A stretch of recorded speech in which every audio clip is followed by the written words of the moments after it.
Qirg'izistonda byudjet mablag'lari hisobidan moliyalashtiriladigan gemodializ xizmatlarida ko'p million dollarlik qoidabuzarliklar aniqlandi.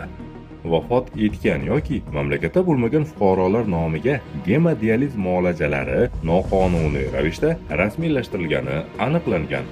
Shuningdek, bitta sun'iy buyrak apparati orqali bir vaqtning o'zida bir nechta seans o'tkazilgani qayd etilgan. Bitta sun'iy buyrak gemodializ apparati tibbiyot qoidalariga ko'ra bir vaqtning o'zida faqat birgina bemorga xizmat ko'rsata oladi. Bosh prokuratura ma'lumotlariga ko'ra, davlatga yetkazilgan zarar 226 million 967 ming so'mga baholangan. Milliy byudjet xarajatlari har bir bemor uchun yiliga 936 ming so'mni tashkil etadi. Bitta gemodializ seansi 6500 so'mga tushadi. Bemorni yillik davolash xarajatlari va seans narxidan kelib chiqib, Bosh prokuratura e'lon qilgan zarar miqdori qariyb 242 nafar bemorning bir yillik gemodializ muolajasi xarajatlariga teng keladi.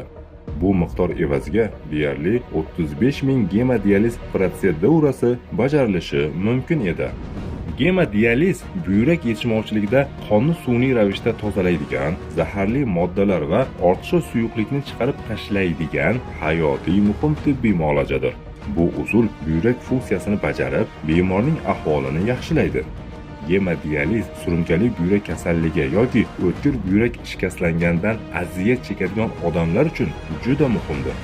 2026-yil mart oyida Sog'liqni saqlash vaziri Qirg'izistonda 4478 kishi gemodializ xizmatlaridan foydalanayotganini e'lon qildi.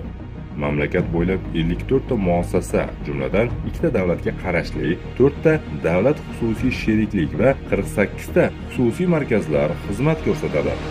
Sog'liqni saqlash sohasi ham kapitalizm zulmidan omon qolmadi. Tibbiyot biznesga va foyda olishga aylanib qoldi.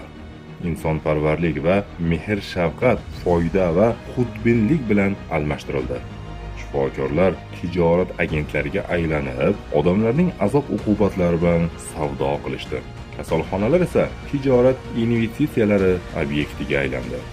Shariat insonlarning sog'lig'ini saqlashni xalifalik davlati va bu davlatning rahbari xalifaning zimmasiga yukladi.